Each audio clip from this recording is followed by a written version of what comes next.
Hi guys, welcome back to my channel. So in my last video we did about chemical properties of metals and physical properties of metals and non-metals. So in today's video what are we going to do is we are going to do about chemical properties of non-metals, and we'll move ahead in our this chapter. So let's get started. So let's first start with the chemical properties of non-metals. Firstly, when non-metals react with oxygen it forms non metal oxides. जब non metals oxygen के साथ react करते हैं तो हमारा क्या बनता है, नॉन मेटल ऑक्साइड्स. और जो हमारी नॉन मेटल ऑक्साइड्स होती हैं they are acidic and neutral in nature. इनके दोनों नेचर होते हैं, acidic and neutral. For example neutral कैसे हुआ, फॉर एग्जांपल जो हमारा हाइड्रोजन है, as we all know that our hydrogen is a non metal. जब हाइड्रोजन हमारा ऑक्सीजन के साथ रिएक्ट करेगा तो it will form water which is neutral, as we all know. And how do we know that non-metal oxides are acidic in nature? They are acidic because when carbon, as we all know that carbon is also a non-metal, when carbon reacts with oxygen it forms carbon dioxide. Fine. अब carbon dioxide तो हमारी gas है, हमें कैसे पता कि ये acidic है? तो इसको प्रूव करने के लिए कि ये एसिडिक है हम क्या करेंगे, कार्बन डाइऑक्साइड को वाटर से रिएक्ट कराएंगे जिसकी वजह से हमारा एसिड बनेगा. कौन सा, कार्बोनिक एसिड. उसकी वजह से हमें पता चल जाएगा कि नॉन मेटल ऑक्साइड जो है हमारी वो है हमारी एसिडिक इन नेचर. अब तो ये तो हमें पता चल गया कि हमारी नॉन मेटल ऑक्साइड्स एसिडिक और न्यूट्रल कैसे होती है. नाउ नेक्स्ट क्वेश्चन कम, जो कि बहुत ही इंपॉर्टेंट रीजनिंग क्वेश्चन है. उसके अंदर क्वेश्चन आता है कि why calcium starts flowing on water. जब हमारा कैल्शियम रिएक्ट करता है वाटर के साथ तो why it starts flowing. Guys ये मेटल्स का है, बट मैंने इसको यहाँ पे ऐड इसलिए किया because in my previous video I forgot to tell you about this. तो जो हमारा कैल्शियम है वो जब वाटर के साथ रिएक्ट करता है, calcium as we all know is a metal. जब हमारा कैल्शियम वाटर के साथ रिएक्ट करता है तो वो फ्लोट क्यों करना शुरू हो जाता है, क्यों फ्लोट करता है? ऐसा इसीलिए क्योंकि जब कैल्शियम वाटर के साथ रिएक्ट करता है तो हमारा CaOH होल ट्वाइस के साथ हाइड्रोजन भी फॉर्म होता है. फाइन. और जो हाइड्रोजन बबल्स होते हैं ये कैल्शियम के सरफेस पे चिपक जाते हैं, स्टिक हो जाते हैं. इसीलिए हमारा जो कैल्शियम है वो हमें फ्लोट होता हुआ दिखता है. अब आप सोच रहे होंगे कि अभी तो हमने सिर्फ नॉन मेटल्स की केमिकल प्रॉपर्टीज़ के अंदर ऑक्सीजन का किया, बट अब हम सिर्फ और सिर्फ ऑक्सीजन का ही पढ़ेंगे. ऐसा इसीलिए क्योंकि जो हमारे नॉन मेटल्स होते हैं वो एसिड्स एंड ऑक्सीजन के साथ रिएक्ट ही नहीं करते. कितनी मज़े वाली बात है ना, लर्न ही नहीं करना पड़ेगा, ना रिएक्शन होगा, ना हमारा सिलेबस बढ़ेगा, ना हम लर्न करेंगे. फाइन. सो हमें नॉन मेटल की केमिकल प्रॉपर्टीज़ के अंदर सिर्फ हमें रिएक्शन पढ़ना है non metals with chemical. Moving ahead, अब हमारे कुछ इंपॉर्टेंट पॉइंट्स हैं. I want to tell you that metals are electropositive. हम मेटल्स को इलेक्ट्रोपॉजिटिव मानते हैं. क्यों मेटल्स इलेक्ट्रोपॉजिटिव? इसीलिए होते हैं because they lose electrons. And जो नॉन मेटल्स होते हैं वो इलेक्ट्रोनेगेटिव होते हैं, मतलब दे गेन इलेक्ट्रॉन्स. फाइन. अब जो हमारा आयरन है, अब आप बोलेंगे कि आयरन की तो 2 वैलेंसीज हैं, 2 and 3. तो फेरिक ऑक्साइड या फिर आयरन ऑक्साइड का क्या फॉर्मूला होगा, Fe2O4 या फिर Fe3, या फिर हमारे पास हमारा दूसरा फॉर्मूला दूसरी वैलेंसी के साथ 3 का. तो नहीं, ऐसा कुछ नहीं है. हमारा फॉर्मूला इन दोनों को मिला के होगा Fe3O4. तो जब भी आपको, I am on the third point guys, जब भी आपको आयरन ऑक्साइड या फेरिक ऑक्साइड का फॉर्मूला लिखना होगा तो आप क्या लिखेंगे, Fe3O4. एंड हाँ, एक और हमारा रीजनिंग क्वेश्चन आता है कि जब भी हम जो हमारे एल्युमिनियम के यूटेंसिल्स होते हैं जो आपकी मम्मा कुकिंग में यूज़ करती है वो इतनी जल्दी क्यों नहीं रिएक्ट करते? अब वो तो हमेशा स्टोव पे रखे रहते हैं तो वो ऑक्सीजन के साथ कैसे रिएक्ट नहीं करते, और वो ख़राब क्यों नहीं होते एल्युमिनियम के बर्तन? Since aluminium is a metal वो भी रिएक्ट करता है. आप ऐसा बिल्कुल नहीं सोच सकते कि ख़राब नहीं होता तो मतलब रिएक्ट भी नहीं करता. नहीं, ऐसा नहीं है. जो हमारा एल्युमिनियम है वो ख़राब इसलिए नहीं होता क्योंकि हमने पहले से ही उस एल्यूमिनियम के बर्तन के ऊपर aluminium oxide that is Al2O3 हमने एल्यूमिनियम ऑक्साइड की लेयर उस एल्यूमिनियम के बर्तन पर, एल्यूमिनियम के यूटेंसिल पर पहले से ही कोट कर दी होती है और इस प्रोसेस को हम बोलते हैं एनोडाइजिंग। इसीलिए हमारा जो एल्यूमिनियम का यूटेंसिल है वो ख़राब नहीं होता। And this is also a very very important reasoning question. See I have also written the definition of anodizing. What is anodizing? Deposition of thick layer, not a thin layer. A thick layer of Al2O3 is called anodizing, which protects aluminium utensils from getting kharab. मस्त है ना? Now moving on to the next topic, that is our difference. अब हमने इतना सब कुछ पढ़ लिया, अब आप तो भूल भी जा सकते हो, अब हो सकता है ना भूल सकते हो, इंसान तो हम भी हैं। तो इसीलिए समराइज़ करने के लिए मैंने दोनों का डिफरेंस लिया है। Now what is the difference between metals and non-metals on the basis of their chemical properties? ठीक, सबसे पहला यू कैन सी जो हमारा रिएक्शन है विद ऑक्सीजन। अब रिएक्शन विद ऑक्सीजन के अंदर जो मेटल्स हैं, मेटल्स जब ऑक्सीजन के साथ रिएक्ट करते हैं तो दे फॉर्म मेटल ऑक्साइड्स। हाँ, अब हम इस डिफरेंस के अंदर मेटल ऑक्साइड का नेचर भी लिख सकते हैं, दैट इज़ एम्फोटेरिक और बेसिक। फाइन। और जब नॉन मेटल्स हमारे ऑक्सीजन के साथ रिएक्ट करते हैं तो दे फॉर्म हमारी नॉन मेटेलिक ऑक्साइड्स। जो यहाँ पे एसिडिक ऑक्साइड्स लिखा है उसकी जगह आप लिख सकते हैं non metallic oxides which are acidic और न्यूट्रल इन नेचर। एंड साथ ही में उसके एग्जांपल्स भी दिए हुए हैं। फाइन। अब रिएक्शन विद वाटर, जब हमारे मेटल वाटर के साथ रिएक्ट करते हैं तो हमारा क्या बनता है, एंड जब और हमारे नॉन मेटल्स तो उसके साथ रिएक्ट करते ही नहीं है वाटर के साथ। सिमिलरली हमारा एसिड के साथ दिया है, जब हमारे मेटल्स एसिड के साथ रिएक्ट करते हैं तब क्या प्रोडक्ट्स फॉर्म होते हैं, और नॉन मेटल्स तो रिएक्ट ही नहीं करते हैं एसिड के साथ। Fine guys, hope you all understood this topic. Now moving ahead, अब हमारे पास आता है रिएक्टिविटी सीरीज़। अब रिएक्टिविटी सीरीज़ के अंदर आपको क्या करना होता है, सबसे पहले तो आपको रिएक्टिविटी सीरीज़ लर्न करनी है।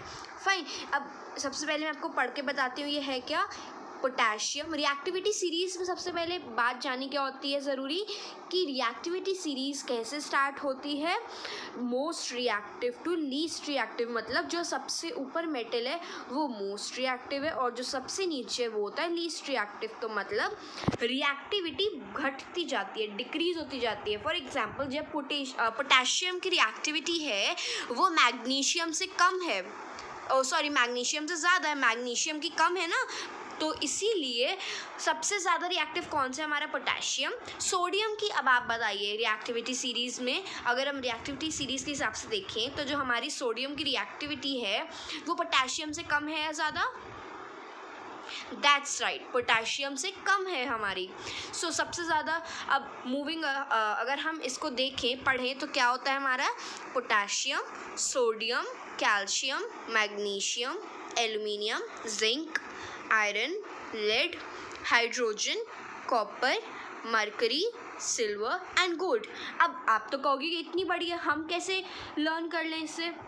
सो गाइज़ मेरे पास इसका भी बहुत अच्छा वे है, मैंने इसका भी वे आउट निकाला इसको लर्न करने का। अब आप इसे कैसे कर सकते हैं, अगर आप ब्रैकेट में इनके जो नेम्स लिखे हैं अगर आप उनके फर्स्ट लेटर्स देखें तो यू कैन सी कि जो पोटेशियम है उसका P, सोडियम का S एंड कैल्शियम का C, तो ये हो गया PSC।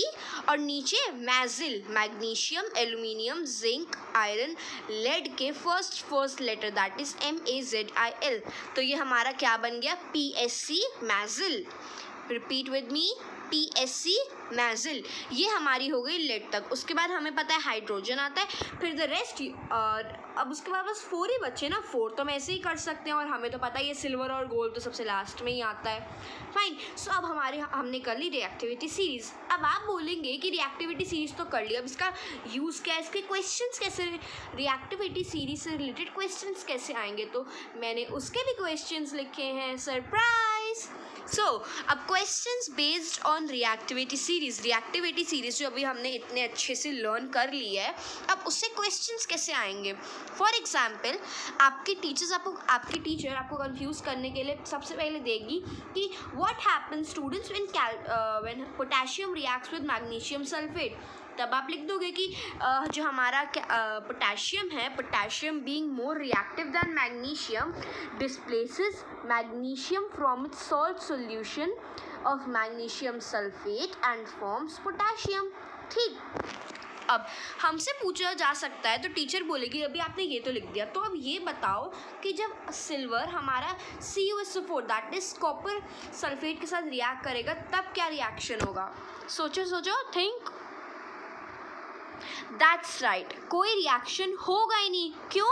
क्योंकि जो हमारा सिल्वर है वो लेस रिएक्टिव है दैन कॉपर। तो जो हमारा सिल्वर है वो तो इतना वीक है, तो वो स्ट्रॉन्गर Cu मतलब कॉपर को कैसे उसको हटाएगा? फॉर एग्जाम्पल मैं आपको अभी एक एग्जाम्पल लेती हूँ, जैसे एक बहुत स्ट्रॉन्ग मैन है और एक वीक मैन है। सो इट्स वेरी ऑब्वियस कि जो अगर दोनों के दोनों एक जगह पे बैठे हैं that is strong man and weak man, तो जो स्ट्रॉन्ग मैन होगा वो वीक मैन को उसकी जगह से हटा सकता है, बट जो वीक मैन है वो स्ट्रॉन्ग मैन को कैसे हटाएगा?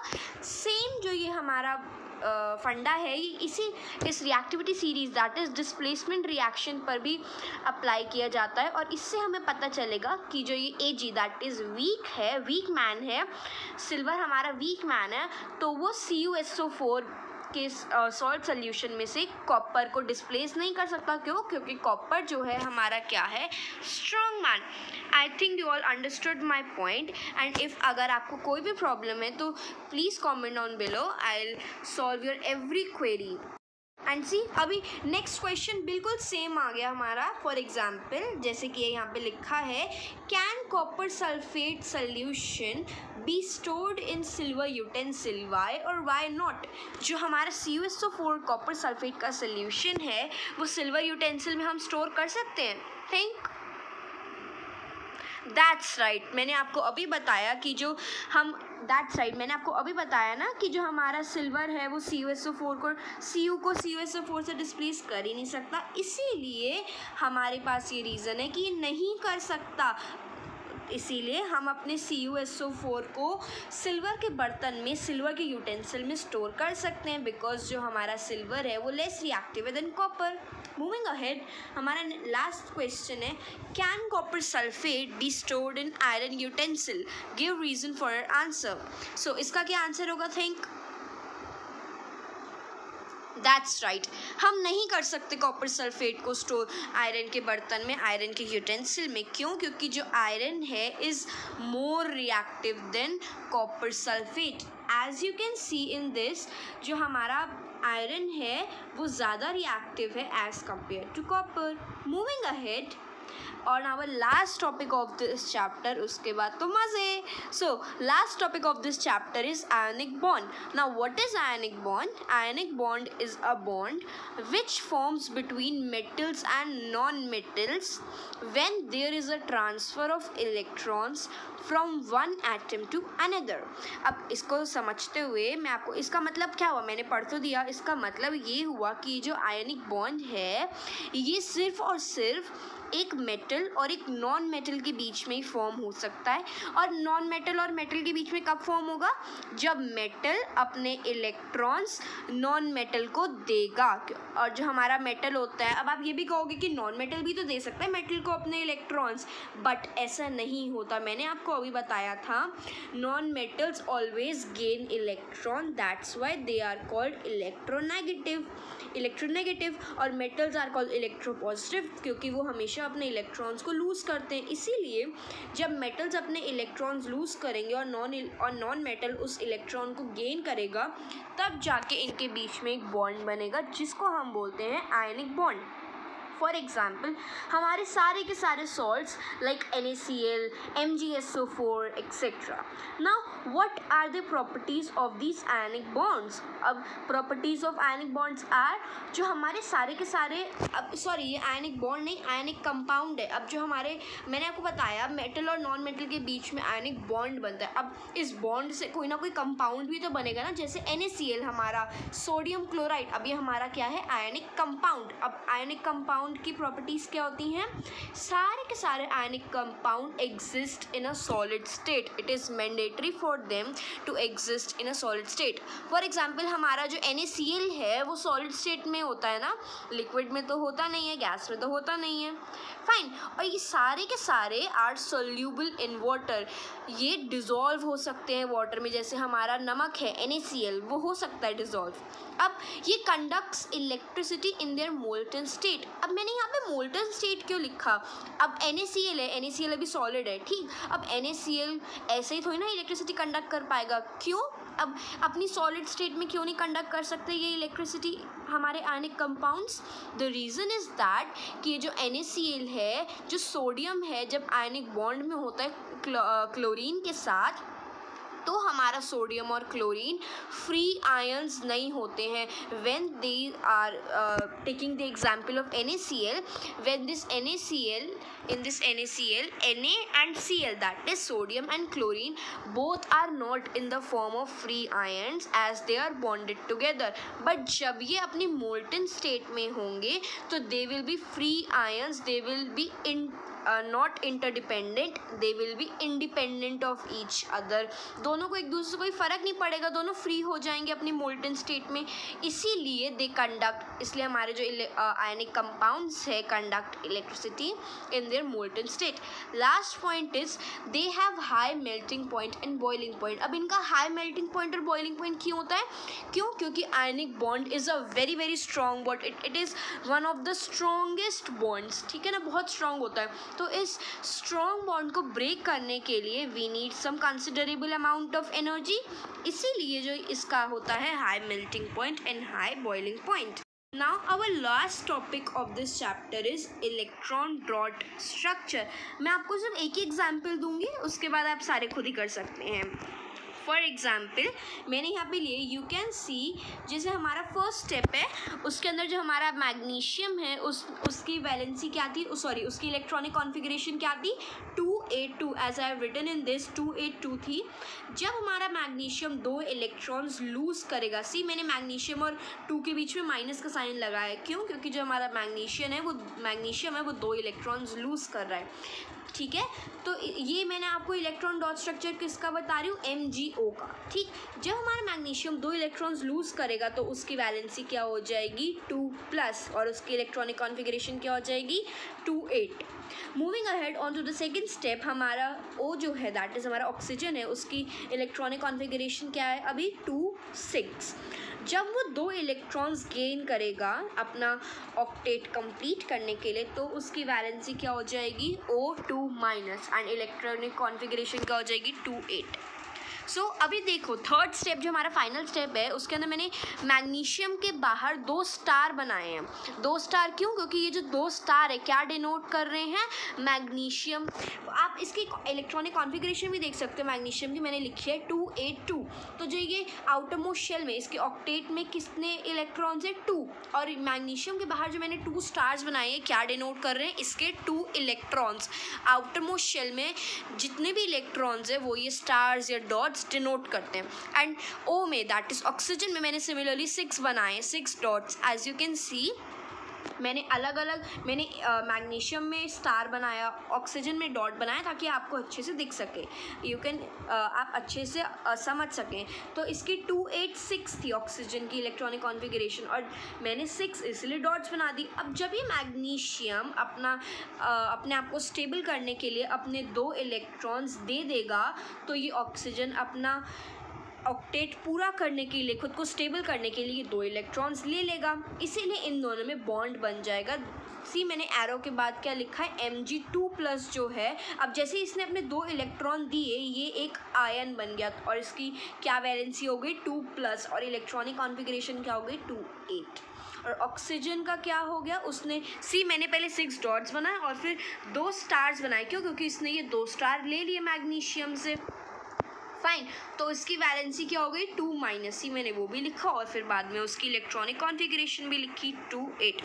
So that's all for this chapter. I know ये चैप्टर बहुत छोटा था and it was very very easy, but still if you have any confusion you can comment on below. And if you like this video and you found it helpful, please give it a huge like and please subscribe to my channel. Don't forget to hit the bell icon to never miss any updates, as study is very important. Bye guys, stay tuned.